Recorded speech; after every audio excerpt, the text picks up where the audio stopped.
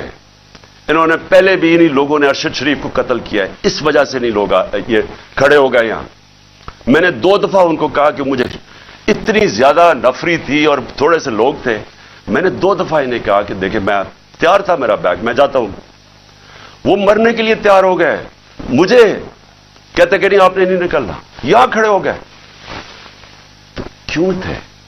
کیونکہ یہ آج ملک کے حالات ہیں۔ اپنی لا انفورسمنٹ سے شک ہے لوگوں کو، جن لوگوں نے ہماری حفاظت کرنی ہے وہ ان کے اوپر ہی شک ہے کہ وہ قاتل ہیں، یہ خوف آ گیا ہے، اس لیے وہ کھڑے ہوئے یہاں۔ اور پھر اگر مجھے کوئی شک تھا، کسی کو بھی کوئی شک تھا، مجھے تو خیر کوئی شک نہیں تھا کہ کس نیت سے آئے ہیں۔ میں اب اسلام آباد جاتا ہوں،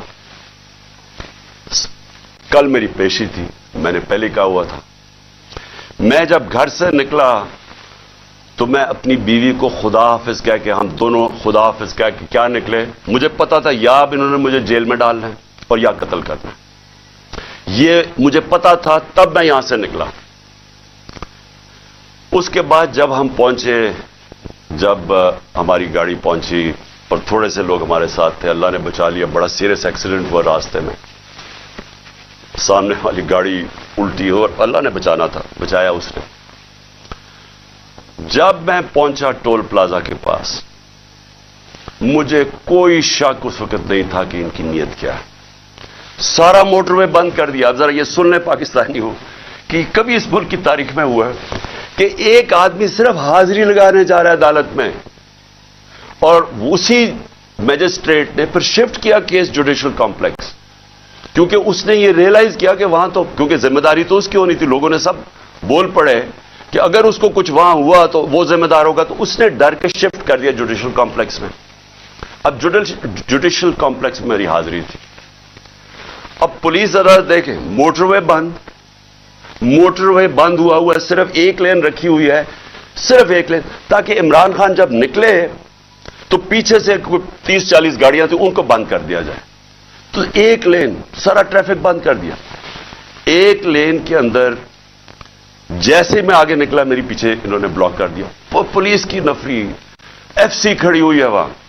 ادھر سے میں آگے گیا، ادھر آگے لوگ آگے ریسیو کرنے کے لیے، ان کے ساتھ ہم آگے آہستہ آہستہ۔ اب میں نے پہنچنا ہے عدالت، اب سوچیں کہ وہاں سے لے کے عدالت کے دروازے میں مجھے 4.25 گھنٹے لگے پہنچنے میں۔